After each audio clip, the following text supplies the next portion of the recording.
And we're going to explore, if you would, with us today, the identity of a very strange name and the development of the history of religion, in a way that many of us have never understood it before. There's the name, Zoroaster.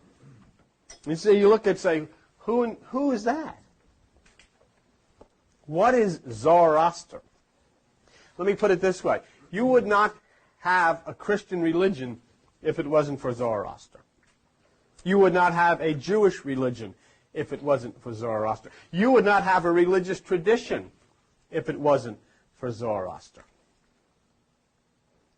And when you begin to understand that, then it serves well to stop for just a moment and take a look and say, who is this? There's a professor by the name of Edward Mayer, and he termed Zoroaster thusly: the first personality to have worked creatively, and formatively upon the course of religious history. Now, when you think of Zoroaster, understand him as a prophet,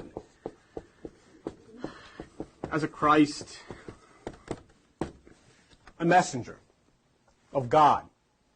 But the God that he was the messenger for is one that you've never heard before. The name is Ahura Mazda.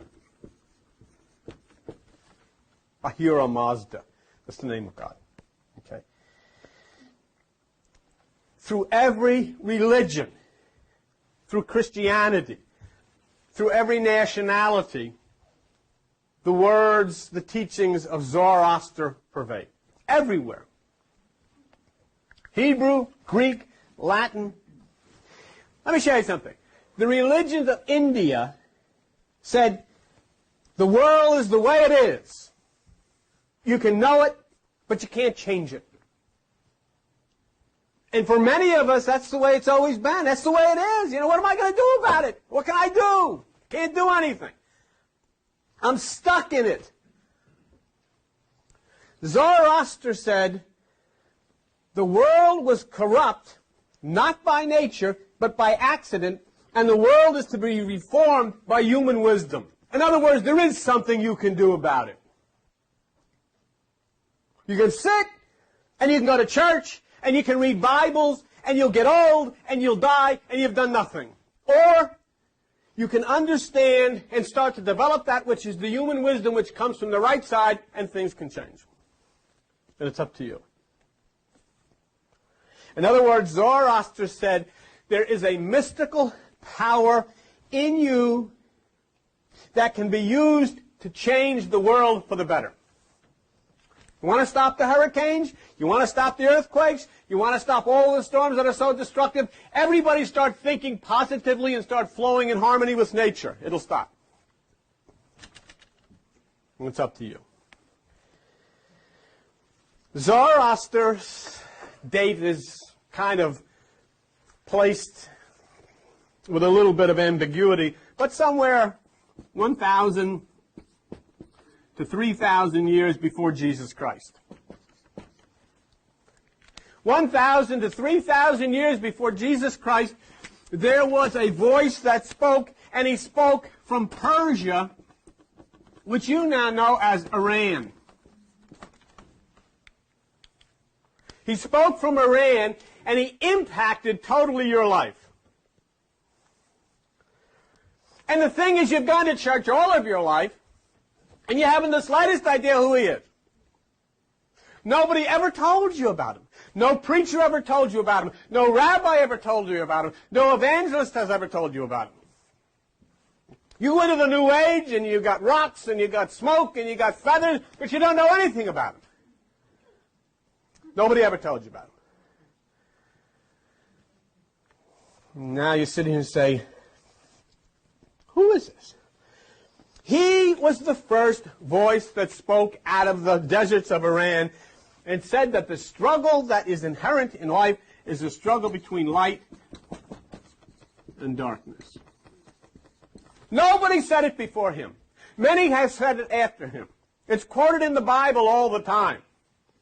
And you'll see people get up and stand and they'll say, well, this is a struggle between light and darkness, never knowing that this originated from Zoroaster, the Persian prince, Zoroaster, the prince of Iran, Zoroaster, the prince of Ahura Mazda. And what he said was, light pervaded, but then lies and deception came. Lies and deception came in. Zoroaster was a living symbol of the truth. He thought according to the law. He spoke according to the law. He was the holiest in holiness above all the living world, the best ruling and exercising who the brightest in brightness was, the most glorious in glory, the most victorious in victory. And it says, at his sight, demons fled. That's what it said about Zoroaster. At his sight, demons fled.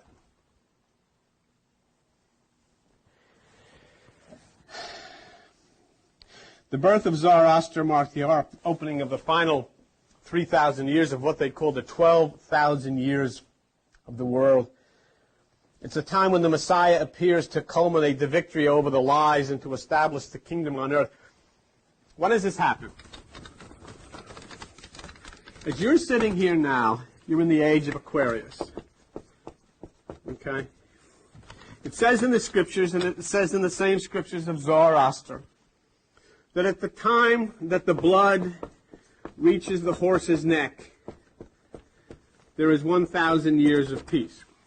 What that means is in the age of Aquarius, when the sun reaches that which is the neck of Pegasus, then all of this peace comes for 1,000 years.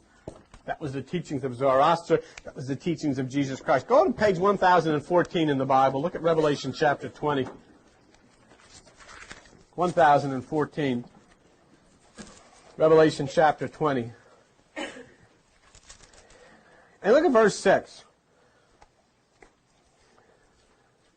Blessed is holy is he that has part in the first resurrection. On such the second death has no power, but they shall be priests of God and of Christ and shall reign with him 1,000 years. That was the teachings of Zoroaster. That's the teachings of your Bible. The reason that it is in your Bible is because it originated with Zoroaster.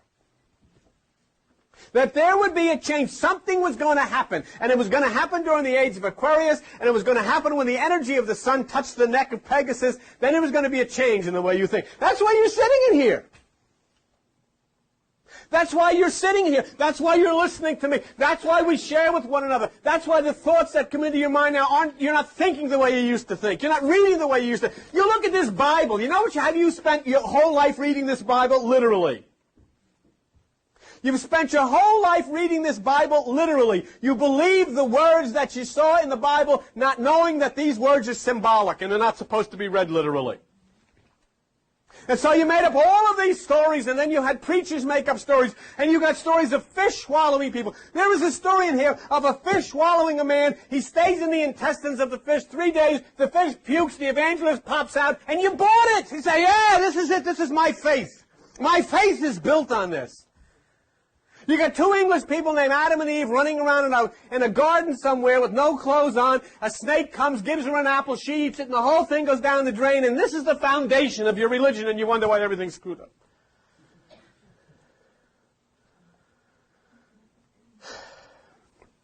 And so then people come and they come into church. And does anybody question it? Does anybody stand up and say, hey, tell me, is this what you believe? I mean, is this true? Nobody says, which is like you're looking at me. Hey, none of me. All right, pass the plate, pass the hat. Come up, sign the card, you'll go to heaven. Because all that you've ever expected out of this thing was misery until finally you dropped dead and went to heaven. And you showed up because maybe there is such a place. Not knowing that you were supposed to create the heaven here on this earth by changing it, by making a change. Here's a man that came 4,000 years ago and spoke of this change that could be made by you. And you know what? Not one of your preachers, not one of your pastors ever mentioned his name. You had no idea. If some guy wrote an obscure symphony somewhere, so all suspects Zoratos, you don't even know, never even heard of it. It's not interesting to you. It's not there was anything. Jesus Christ never said anything new. His name wasn't even Jeheshua. Never said anything new. Everything he said came from somebody else. And the person that said it before him got it from somebody else. And it all traces itself back, and you can trace it back to the very, very beginning, whenever the big burp happened and all of this stuff started coming down all over the earth. And we said, here's the answer. This is what you do. This is what you do. And so what do? The thing that is apparent is that all of the aspects of Christianity are the same aspects that came from Zoroaster 1 to 2,000 years before Jesus was born. What I'm saying to you is everything that you'll find in the Bible attributed to Jesus Christ originated with this strange voice that came out of Iran at 1,000 to 2,000 years before Jesus was born. The influences of this prophet and Ahura Mazda are mind-boggling when you consider the impact that they had on the Judeo-Christian ethic, directly related to Zoroaster and Ahura Mazda. Let me tell you what Zoroaster was responsible for. Do you believe, I know you do, or at least the religious do, the Christians do, that Moses originated the Ten Commandments? No, he didn't. No, he did not. They were originated by a gentleman by the name of Ezra. And Ezra was the Jew who was in captivity in Babylon. And Ezra became a follower of Zoroaster and Ahura Mazda. And Ezra became proficient. Do you know that prior to coming into captivity in Babylon, God's chosen people wandered around collecting rocks? They knew nothing, they accomplished nothing, they wrote nothing. They were rock pilers. Split rocks, moved rocks, and wandered. And what did they do? I don't know where I'm going, but I'm going, and I'm going to get there. I'm at the promised land, here I am, I'm getting busy, where is it? And they wind up in Babylon. And you know what happened when they wound up in Babylon? They came out as scholars. They went to the pagan Babylon of Zoroaster, and the God's chosen people that were rock splitters came out of Babylon as scholars. And this one here came out with the law.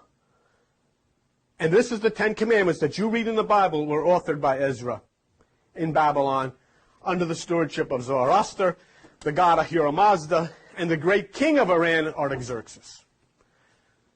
The temple! Why, the temple was constructed as, this is the whole thing. It's going to rebuild the temple of the Jews. Tell you, who was responsible for reconstructing the temple of the Jews? Our friend, Zoroaster. Had nothing to do with the Jews, had nothing to do with Moses, had nothing to do with Jerry Falwell, had nothing to do with the Christians or the Catholics or the Protestants. It had to do with the strange voice that came out of Iran thousands of years ago. And this voice came down to the king of Persia, the king of Iran, whose name was Cyrus, and he said, build the temple. He was a follower of Zoroaster and Ahura Mazda. The one you know is Jesus. Oh, little town of Bethlehem, how sweet the flows. It came upon a midnight clear. Oh, the holy night. Ba, ba, ba, ba, ba, ba. And then the big part of this thing. We three kings of Orient are. Blop, blop, blop. Here in a jar. Guess where they came from? Guess where they came? Do you know who the three kings were? The Magi. Do you know who was the Persian prophet prince of the tribe of Magi? Zoroaster. What have you got that's original, Christian? Fakakta, you got nothing. You originated nothing. You originated not the law. It was originated through Zoroaster. You originated not the temple. It was originated through Zoroaster. And you didn't even originate the kingship of Jesus Christ. It was originated through Zoroaster. And I'll tell you what Zoroaster was, the Persian prophet prince of the Magi. They were astrologers. That's why it said, we have seen his star in the east. Meaning, in Iran, in Persia, we have studied the stars, we understand them, and we see the sign Coma in Virgo, and we have followed that, and this leads us to this place of the kingdom, the child. The king, the child within. All came out of a place. And here's the thing, how old are you? You know the thing is, nobody ever told you this. And you've gone to church and you take your kids because I want my kids to get in it. I want them to know our faith. Do you know? You don't even know what your faith is. You have no idea that your faith is attributed to this guy Zoratos. Zorro who? I don't know, Zorro. And you know, this is the amazing thing. This is a documented. We're going to look at the Bible and prove this. This is the amazing. But it's in the Bible. It's a documented proof of historical accuracy. And you know what? You couldn't walk into one Christian church and tell them. They'd freak. They'd throw you out. They'd call the cops. We don't want to hear it. I want to hear it. I'm not listening. I'm not listening. I'm not hearing. I was raised a Catholic. I'll be born a Catholic. I'll die a Catholic. It's like my mother was. I'm raised a Catholic, born a Catholic, die a Catholic. I've never set foot in the church. Last time she went in the church, the priest threw a Bible at her.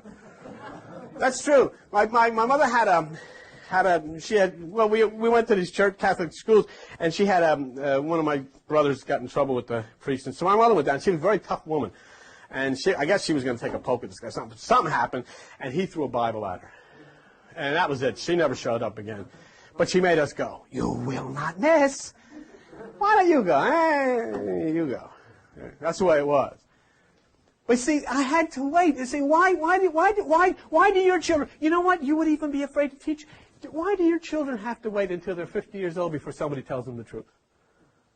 I mean, you told them the Easter Bunny brings candy, Santa Claus brings toys, and Jesus died for you. Well, you've lied about 2 out of 3, probably lied about all 3. Who's to believe you? And when is somebody going to have the... See, the point is, you couldn't tell them the truth because the system doesn't want them to know this. You know? Because how would it be if you find out that your religious tradition does not come from Jerusalem, does not come from Rome, comes from Iran? And there's a guy with a white beard and a black hat saying, I told you so. Yeah. What do you do with that? What do you do with that? You don't have to depend on New Age bookstores to find this out either. It's right in here. It's in the book. It's in the Bible. King James Bible. Did I tell you King James was a homosexual?